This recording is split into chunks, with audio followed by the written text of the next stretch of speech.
దొరికిన సొమ్ము. రామతీర్థంలోని శ్రీకంఠుడు చాలా నిజాయితీపరుడు. తండ్రి నుంచి సంక్రమించిన బట్టల వ్యాపారాన్ని సక్రమంగా నిర్వహించేవాడు. అతడికి ఆస్తిపాస్తులకు లోటు లేదు. కానీ ఎంగిలి చేత్తో కాకిని తరమని పరమ పిసినారి. బట్టల దుకాణానికి పక్కనే ఒక కిరాణా కొట్టు ప్రారంభించాడు. ప్రతి శుక్రవారం తానే స్వయంగా లక్ష్మీపురం సంతకు వెళ్ళి కావలసిన సరుకులు కొని తెచ్చుకునేవాడు.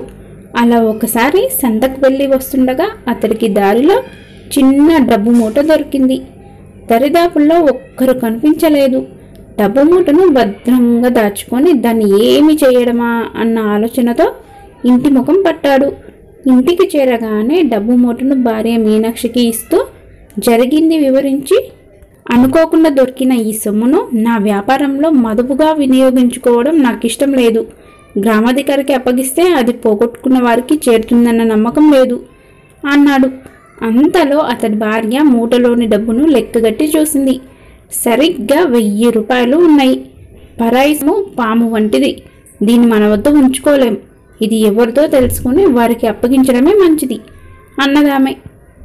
ఎవరిదో తెలియక ఎలా అప్పగించగలం? పోనీ వేణుగోపాల స్వామి గుడి ఉండిలో వేస్తే పుణ్యమైన దక్కుతుంది కదా అన్నాడు శ్రీకంఠుడు. డబ్బు మనది కానప్పుడు పుణ్యం మాత్రం మనకెలా దక్కుతుంది? పైగా పోగొట్టుకున్న వారికి అది అందదు కదా అన్నది మీనాక్షి. అందుకే దీన్ని ఏం చేయాలో తోచడం లేదు. దీని గురించి ఆలోచిస్తూ ఇక్కడే కూర్చుంటే అక్కడ కొట్టులో వ్యాపారం దెబ్బతింటుంది అంటూ శ్రీకంఠుడు డబ్బు మూటను భోషానంలో భద్రంగా దాచి కొట్టుకు బయలుదేరబోయాడు. అప్పుడు తల మీద బట్టల మూటను ఎత్తుకుని ఊరూరు తిరిగి వ్యాపారం చేసే రంగయ్య అక్కడికి వచ్చి, నా కుమార్తెకు ప్రసవ సమయం, కాన్పు కష్టం కావచ్చు, పట్నం వైద్యశాలకు తీసుకువెళ్ళమని ప్రసవం చూసే మంత్రశాని చెబుతున్నది. సమయానికి చేతిలో దమ్మిడి లేదు. పరిస్థితి విషమంగా ఉంది. 200 ఇచ్చారంటే వీలైనంత త్వరలో తిప్పి ఇచ్చేస్తాను అని ప్రాధేయపడ్డాడు. శ్రీకంఠుడు వెంటనే ఇంట్లోకి వెళ్ళి దొరికిన డబ్బు మూటలోంచి 200 రూపాయలు తెచ్చి రంగయ్యకిచ్చి కొట్టుకు వెళ్ళిపోయాడు. 2 రోజుల తర్వాత పట్నం నుంచి తిరిగి వచ్చిన రంగయ్య శ్రీకంఠుడిని చూడవచ్చి, అయ్యా, నా కూతురు 12 మగబిడ్డను కనింది. సమయానికి మీరు చేసిన సాయం వల్ల 2 ప్రాణాలు నిలిచాయి. మీ మేలు ఈ జన్మకు మర్చిపోను అన్నాడు. శ్రీకంఠుడు సంతోషంగా అతడికేసి చూస్తూ, నేనిచ్చిన డబ్బు వల్ల మీకు మేలు జరగడం నాకెంతో ఆనందం కలిగింది.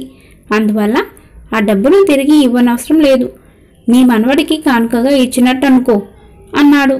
ఆ మాటకు రంగయ్య ఆశ్చర్యపోయినా మరేమి మాట్లాడకుండా చేతులెత్తి మొక్కి కృతజ్ఞతలు తెలియజేసి వెళ్ళిపోయాడు. శ్రీకంఠుడు భార్యకేసి తిరిగి, చూసావా, దొరికిన డబ్బుతో మనం చేసిన సాయం వల్ల 2 నిండు ప్రాణాలు నిలబడ్డాయి. మనకు మంచి పేరు కూడా వచ్చింది. మిగిలిన డబ్బును కూడా అలాగే వినియోగిద్దాం అన్నాడు. భర్త మాటలకు మరేమీ మాట్లాడకుండా అవునన్నట్టు తల ఊపింది మీనాక్షి. మరో 2 వారాలు గడిచాయి. బట్టల దుకాణంలో పనిచేసే శివయ్య 4 రోజులు వరుసగా రాకుండా 5వ రోజు వచ్చేసరికి శ్రీకంఠుడు మండిపడి, వ్యాపారం మమ్మరంగా సాగే రోజుల్లో 4 రోజులు రాకపోతే వ్యాపారం ఏమవుతుందో తెలుసా? వస్తే సక్రమంగా రా, లేకుంటే మాని, వేరే కొన్ని చూసుకుంటాను అన్నాడు. క్షమించండి అయ్యా, ఉన్న కుంటెడు పొలంలో పైరు పెట్టడానికి పెట్టుబడి పెట్టే శక్తి లేదు. వరి నాటు వేసుకుంటే తప్ప తిండి గింజలు ఉండవు. పెట్టుబడి కోసం అడగరాని వాళ్ళందరినీ అడిగాను. అయినా అప్పు పుట్టలేదు. అందుకే పనిలోకి రాలేకపోయాను అన్నాడు శివయ్య దీనంగా. ఆ విషయం నాతో చెప్పకుండా ఎక్కడెక్కడో తిరగడం ఎందుకు? నన్ను అడిగితే నేనే ఇచ్చేవాని కదా. దానికోసం తిరుగుతూ పని ఎగ్గొడితే ఎలా అన్నాడు శ్రీకంఠుడు. శివయ్య తన చెవులను తానే నమ్మలేకపోయాడు. తన యజమాని నోటి నుంచేనా ఆ మాటలు వచ్చాయి అని విస్తుపోయాడు. శ్రీకంఠుడు ఇంటికెళ్ళి దొరికిన సొమ్ము నుంచి 500 తెచ్చి శివయ్య చేతికిచ్చాడు. అయ్యా, దీన్ని నేను ఒక్కసారిగా ఇచ్చుకోలేను. నా జీతం డబ్బుల నుంచి నెల నెల కొద్ది కొద్దిగా రాబట్టుకోండి అన్నాడు శివయ్య ఎంతో కృతజ్ఞతతో. అదేం అక్కర్లేదు, నువ్వు నాకు రూపాయి తిరిగి ఇవ్వాల్సిన అవసరం లేదు అన్నాడు శ్రీకంఠుడు. ఇది మరీ విడ్డూరంగా కనిపించింది శివయ్యకు. అయినా మరేమీ మాట్లాడకుండా అక్కడ నుంచి బయలుదేరాడు. మరో 2 నెలల తర్వాత శివయ్య యజమానితో, తమ దయ వల్ల మా పొలం పంటతో కలకలలాడుతుంది. పిల్లా పాపకు ఈ ఏడు తిండికి లోటుండదు అన్నాడు. ఆ రోజు సాయంకాలం ఇల్లు చేరగానే శ్రీకంఠుడు ఆ విషయం భార్యకు చెబుతూ, చూశావా, దొరికిన సొమ్మును సొంతానికి వాడుకోకుండా పరుల అవసరాలకు ఇచ్చి ఆదుకోవడం వల్ల నాకెంత మంచి పేరు వచ్చిందో అన్నాడు ఆనందంగా. మీకు దొరికిన సొమ్మును సొంతానికి వాడుకోకుండా పరులకు దానంగా ఇవ్వడం మంచిదే. మరే మీకు దొరికిన సొమ్ము లాంటిదే కదా మీ ఆస్తిపాస్తులు కూడా. అవి ఉండి కూడా మీలోని దానగుణం ఇన్నాళ్ళు ఏమైంది అన్నది మీనాక్షి. ఆ మాటకు ఉలిక్కిపడ్డ శ్రీకంఠుడు, నా ఆస్తిపాస్తులు దొరికిన సొమ్ము వంటిదా అని ఆశ్చర్యపోయాడు. అవును, మరి మీ ఆస్తులు మీ తండ్రి నుంచి మీకు సంక్రమించాయి. వాటి కోసం మీరెలాంటి శ్రమ పడలేదు. శ్రమపడి సంపాదించని సొమ్ము దొరికిన సొమ్ము లాంటిదే కదా. ఇప్పుడు దొరికిన ఎవరి సొమ్ము దానం చేస్తూ తెగ మురిసిపోతున్నా మీరు సంక్రమించిన ఆస్తి నుంచి ఎంతో కొంత దాన ధర్మాలకు ఉపయోగిస్తే మీరు మరింత ఆనందం అనుభవించేవారు కదా అన్నది మీనాక్షి నెమ్మదిగా. శ్రీకంఠుడు కొంతసేపు మౌనంగా ఆలోచించి తల పంకిస్తూ, అవును మీనాక్షి, నువ్వన్నది అక్షరాల నిజం. లేనివారికి ఇంత ఇవ్వడం, దాని ద్వారా మంచి పేరు పొందడం, ఈ రెండిట్లోనూ ఆనందం ఉందని పెద్దలు చెప్పుకోగా విన్నాను. కానీ ఇన్నాళ్ళు నాకది చెవికెక్కలేదు.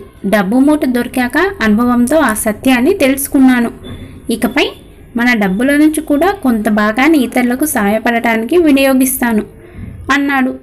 భర్తలో వచ్చిన మార్పుకు మీనాక్షి ఎంతగానో ఆనందించింది. రెండవ కథ, అసలు కారణం. భీమన్న బీదవాడు. అతను గుత్త వ్యాపారుల దగ్గర పళ్ళుకొని ఇంటింటికి తిరిగి వాటిని అమ్ముకొని ఆ వచ్చిన లాభంతో తన పొట్ట పోసుకునేవాడు. అతని వాడుకదారులలో ఒకడైన శరభయ్య కొద్దిపాటి లాభం కోసం భీమన్న రోజు పడుతున్న పాటలు చూసి జాలిపడి అంగడి తెరిచి కాలు కదలకుండా వ్యాపారం చేయరాదా అని అడిగాడు. అందుకు చాలా డబ్బు కావాలన్నాడు భీమన్న. శరభయ్య వాడికి 1000 రూపాయలు అప్పు పెట్టి దానితో పళ్ళ దుకాణం పెట్టమని తన బాకీ తాపిగా తీర్చవచ్చునని అన్నాడు.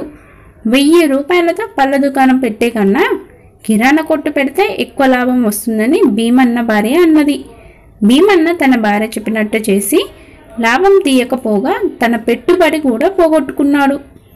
వాడు శరభయ్యకు జరిగిన సంగతి చెప్పి, నష్టజాతకుణ్ణి, నా తలరాత ఇదే, మళ్ళీ పళ్ళబుట్ట నెత్తిన పెట్టుకొని ఇల్లు తిరుగుతాను అన్నాడు. నష్టజాతకం కాదు, తలరాత లేదు. నీకు తెలిసిన పళ్ళ వ్యాపారం చేసుకోక తెలియని కిరాణా వ్యాపారం చేసి నష్టపోయావు. ఇంకో 1000 ఇస్తాను, పళ్ళ దుకాణం పెట్టుకో అన్నాడు శరభయ్య. భీమన్న ఈసారి పళ్ళ దుకాణం తెరిచి నిజంగానే బాగుపడ్డాడు. మరి విన్నారు కదా, దీనివల్ల అర్థమైన నీతి ఏంటంటే మనం తెలిసిన పనిని చేయాలి, తెలియని పనిని చేయకూడదు. మనకే పని వచ్చో ఆ పనినే చేయాలి. మరి మీకు నచ్చినాయా ఈ 2 కథలు? మీకు నచ్చినట్లయితే మా ఛానల్ని వెంటనే సబ్స్క్రైబ్ చేసుకుని పక్కనే గంట వస్తుంది, దాన్ని కూడా ఒకసారి క్లిక్ చేయండి. అలాగే లైక్ చేయండి, మరికొంతమందికి ఈ వీడియో షేర్ చేయండి. అలాగే ఈ కథ ఎలా ఉంది అనే విషయాన్ని కామెంట్లో చెప్పడం అస్సలు మర్చిపోవద్దు.